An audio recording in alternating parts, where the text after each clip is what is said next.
Behind every decision is an emotion. Every single time we think to make a decision, we automatically attach a particular feeling to it. Think about it. When Esau decided to sell his birthright to his brother Jacob, he made an emotional decision. He wasn't thinking things through. If Esau was thinking properly, making intelligent decisions instead of emotionally charged ones, he would have considered that his birthright, the item that he so carelessly placed on the trade block, was worth far more than a bowl of food. His birthright guaranteed honor, money, and position, first choice of consideration in important decisions. The bowl of food, well, it guaranteed that he wouldn't go hungry for a few hours. So what emotion moved Esau to make such a bone-headed mistake? Hunger. Say what? Esau gave up his birthright as heir to his father's wealth for a bowl of food? Sad but true. Before you consider Esau's actions, the craziest you've ever seen, stop and consider your own bone-headed decisions over the course of your life. Our first boyfriend or girlfriend. That decision to go ahead and get that tattoo. Why did you go to the college you went to? All these decisions were most likely made from an emotional heart. Let's define the word emotion. Webster's New World College Dictionary defines it as a strong feeling, an excitement, a state of consciousness having to do with the arousal of feelings. It goes on to say that emotions are the awareness of physical sensation and that any specific feeling, any of the various complex reactions such as love, hate, fear, anger, etc., are also effects of the emotions. We often refer to women as being emotional creatures. But now that we have defined exactly what emotions mean, we realize that it has nothing at all to do with gender. It has everything to do with the arousal of one's feelings. And there are so many emotions to contend with. Anger, fear, sadness, happiness, disgust. Then you have anxiety, jealousy, curiosity, embarrassment, and frustration. Well, what about gratitude, hostility, hunger, hope, pity, and loneliness? I just identified 16 emotions. Would you like some more? How about hysteria, love, paranoia, and pride? There's also rage, regret, and remorse, along with shame, shock, sympathy, and pleasure. That's 27. I could most definitely go on from here. But laying out the blueprint helps you to visualize the structure. We are saturated within an emotion ocean. As I mentioned before, we have all made critical decisions without anything more than a basic emotion guiding us. Society would refer to it as following your heart. Some will say, let your conscience be your guide, which is a more polished way of saying, trust your gut or your feelings. But is this sound advice? Proverbs chapter 14 verse 12 reads, there is a way which seemeth right unto a man, but the end thereof are the ways of death. Interestingly enough, the word way found in Proverbs 14:12 is defined as a course of life or a mode of action. So in other words, there is a course of life, a mode of action that seems right to us. But if we take that route, the outcome won't be beneficial. Could it be that the course of life which leads through the emotions be the wrong mode of action? Before I answer that question, I want to make it very clear to you that the emotions do serve a purpose in an individual's life. For example, the emotion of fear. When you sense that fear is creeping up on you, instead of caving in and letting fear grip you, use the emotion of fear to your advantage by becoming more alert to your surroundings. The presence of fear indicates that something is wrong or out of place. What too often happens is that fear sets in and we accept the emotion and it paralyzes us. If a particular emotion is negative, like fear or anxiety, check yourself. What are you thinking, doing, or about to do that has opened the door to these negative emotions? This is why Proverbs 4:23 instructs us to guard thy heart with all diligence, or careful and persistent effort, for out of it are the issues of life. Wow. Guard the heart with careful and persistent effort, because out of it, the heart, are the issues of life. We will come back and identify a few shocking things about that verse we just read. But now, let's go back to our question from before. Could it be that the course of life which leads through the emotions be the wrong course of action? To answer this question, I want us to consider how the serpent manipulated Eve into eating the forbidden fruit. In Genesis chapter 3, verse 1, the serpent says to Eve, "Yea, hath God said, ye shall not eat of every tree of the garden?" This question was calculated. It was meant to draw out of Eve the emotion of doubt in what God had told her. The serpent, or Satan, knew that God had given Adam and Eve permission to eat of every tree except for one. He designed his question in such a way that would draw Eve's imagination into questioning what God had told her. He craftily planted the seed of doubt in such a manner that Eve began processing what she was told by God. She answered by saying in verse 2 and 3 of Genesis 3 that God didn't say that we couldn't eat any of the fruit from the trees in the garden, but he did say that the fruit from the tree of the knowledge of good and evil was off limits. Although Eve was answering truthfully, just the fact that she entertained this discourse with a talking serpent was evidence that she was emotionally charged with the feeling of curiosity. In all actuality, this was the first emotion that took over her heart. She was not supposed to be where she was at that moment in time. And this is clear because she was created from Adam's side to be by his side as his helpmeet. So what was she doing at this tree? Her curiosity led her astray from her husband's side. Her curiosity landed her in front of the forbidden tree, and her curiosity caused her to entertain a talking serpent. She was full of the emotion of curiosity and doubt by the time Satan tells her in verse 4 of Genesis 3 that ye shall not surely die. She was curious as to how a talking snake laying in the branches of the forbidden tree was able to be there and not be dead. This curiosity led to her doubting what God had said, because obviously this serpent isn't dead, and he must be talking because he ate the fruit of this tree.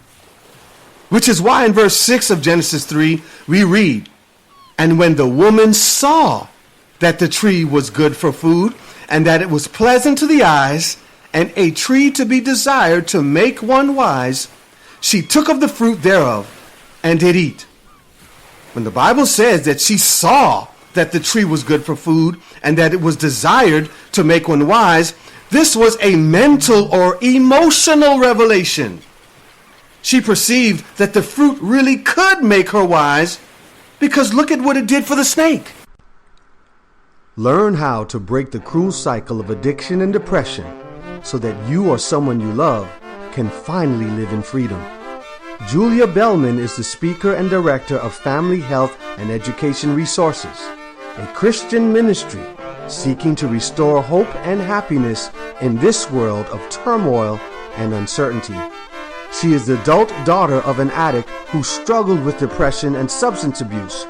She lost family and friends and has loved ones who are still captive to the cruel cycle of depression and addiction. She says, "They are the reason for my work. It is my mission to bring hope to as many as will receive it." Visit FHERONLINE.teachable.com.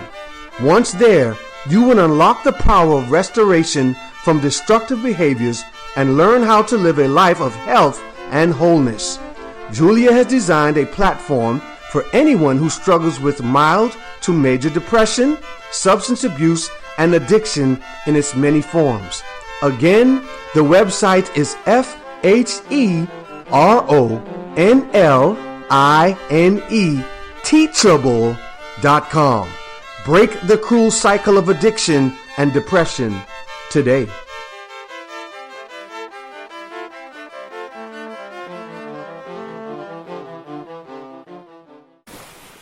She was at this point filled with the emotion of excitement, and she reached out, grabbed the fruit, bit into it, and gave some to Adam. Now back to the question at hand. Was the course of life which led through Eve's emotions the wrong course of action? You be the judge. Analyzing the story as we just did reveals that just 3 emotions led up to the chaos and misery our world is currently in: doubt, curiosity, and excitement. Now again, let's consider our lives. Consider the choices you've made just today from an emotional heart. Are we keeping or guarding our hearts even now, as Proverbs 4:23 cautions us to do? Looking again at this scripture, I found that upon further investigation, the word heart there is defined as feelings. That's FEELINGS. So let's read this scripture once more. Guard or keep thy feelings with all diligence, for out of your feelings are the issues of life. This is serious business. When a criminal is placed behind bars, he or she is kept under strict guard. Why? Because they are constantly a flight risk. There is always the possibility that they can escape. A determined criminal or a criminal who is determined to break out of jail is constantly testing the strength of the prison's ability to keep him bound. They become consumed with the desire to escape to the extent that one mistake or slip up on behalf of the prison guards, and they slip out of an open door, climb up and clear unguarded fences, and before the guards are aware, they have made their escape. Our emotions are exactly the same. They are a constant flight risk. There is always a possibility that they will escape from us. When we are not guarding the emotion of anger, it breaks free, and we end up saying things we don't really mean. We hurt people, and sometimes we lose those people who were struck by our emotional outrage for good. When the emotion of lust breaks free, we start looking in the wrong directions. We start looking at the wrong things. Lust will sweep you up in its current, and next thing you know, forbidden conversations begin. When lust is finished with you, sex, lies, and hurt feelings is usually the result. Discouragement is also waiting to break free. When it does, the world can be dark on the brightest of days. Isolation and separation becomes acceptable. Even the hygiene is not considered, and we don't take the time to make ourselves presentable. Look at what happened to Cain when the emotions of anger and jealousy and rage broke free. The book of Genesis chapter 4 verses 1 through 8 tells the story of the outcome of emotionally charged decisions. Cain killed his brother Abel, and not only did he kill him, when God asks him where his brother Abel was in verse 9 of Genesis 4, he sarcastically responds by saying, "I know not. Am I my brother's keeper?" His response to God was very bold. It is evidence that when we give way to our emotions, we lose all respect and reason. Rebekah, Jacob's mother, gives us reason to consider how misplaced emotions bring disastrous results. She gave birth to 2 boys, Esau and Jacob. Although I'm sure she loved Esau, she was especially close to Jacob. Love is a strong emotion, and when misapplied, can lead to fatal mistakes. In chapter 27 of Genesis, Rebekah displayed the emotion of favoritism by helping the son she loved most to deceive his older brother. This was only possible because Rebekah continued to feed into her unnatural affection for Jacob. When the emotion of favor towards Jacob began to develop, she should have immediately checked herself. After all, Esau was her son as much as Jacob was. Again, however, emotional decision-making is unreasonable and has no respect of right or wrong. Often what we consider to be love is nothing more than infatuation. Infatuation leads to many emotions: passion, lust, desire, the results of which are hardly good. When an individual's infatuation causes them to lust, unforbidden passion gives way to sexual desire. It is in this way that illegitimate children are born, marriages are broken, and communities destroyed. Samson, the greatest warrior to ever live, no doubt the inspiration to our favorite childhood characters like He-Man and Hercules, was a slave to the emotions of passion and infatuation.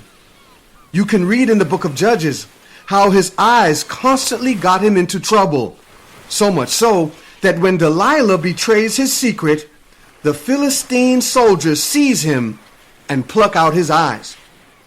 Picture yourself in the middle of a vast ocean.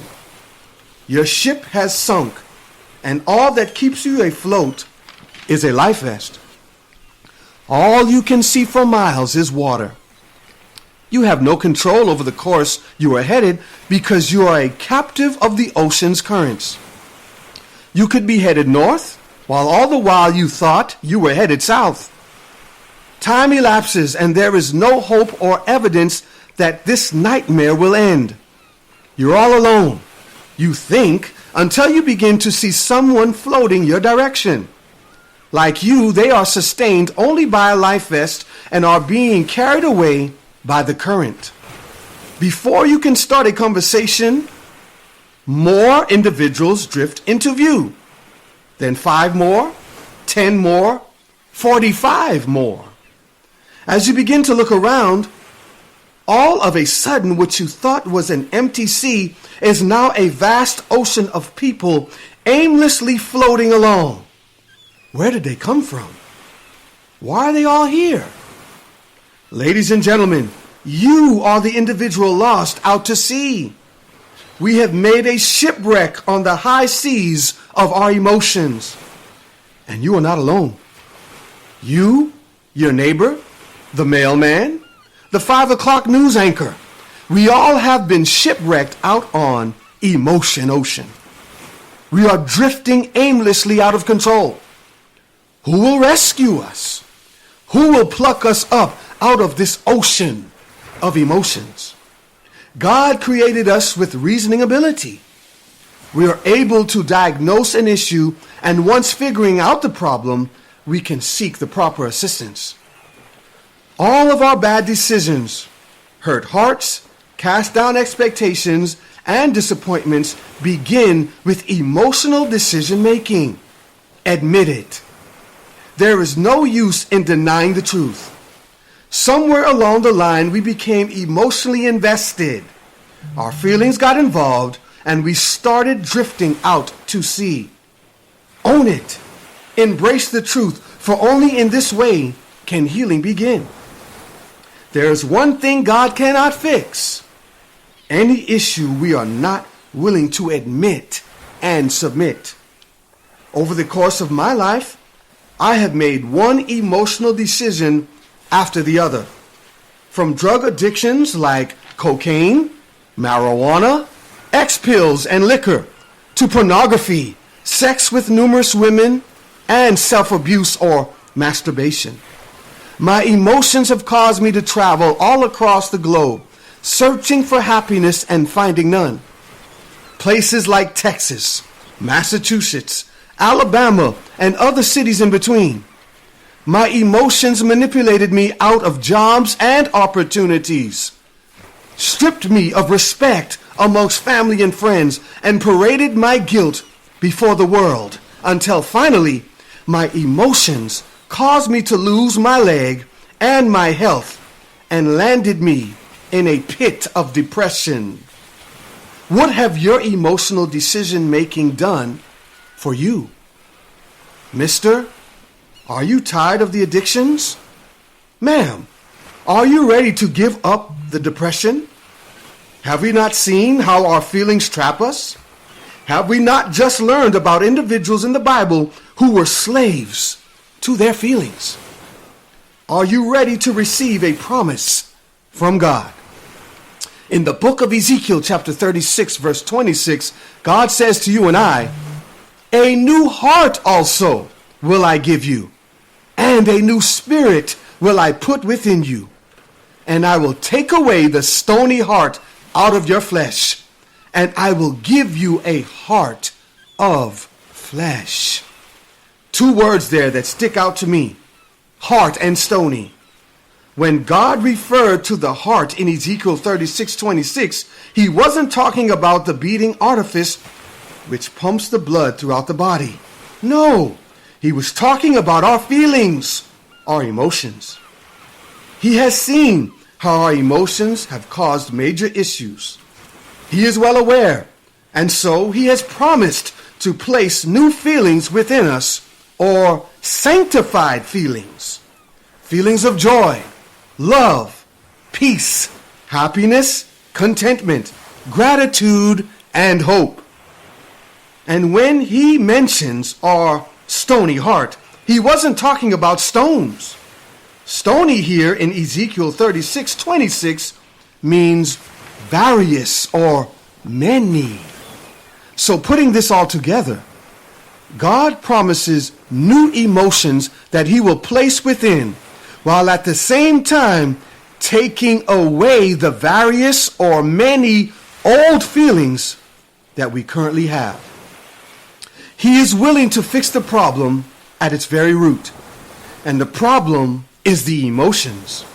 He even says how he will do it: through his Spirit. In Galatians chapter 5, verses 22 through 23, it outlines the fruits of the Spirit, the positive emotions that will propel your experience and make it worthwhile. These are love, joy, peace, long-suffering, gentleness, goodness, faith, meekness, temperance. And the best thing about them is that you and I are free to indulge them with no negative consequences. No man or woman who loves unconditionally and unselfishly will be caught drifting in the ocean of emotions. No one who possesses joy can drown in the waters of despair and sadness. Not a soul on earth who embraces gentleness would be shipwrecked by harshness, pride, or selfish ambition. Jesus has thrown out a lifeline. Although we have been drifting in the waters of emotions, we don't have to drift anymore.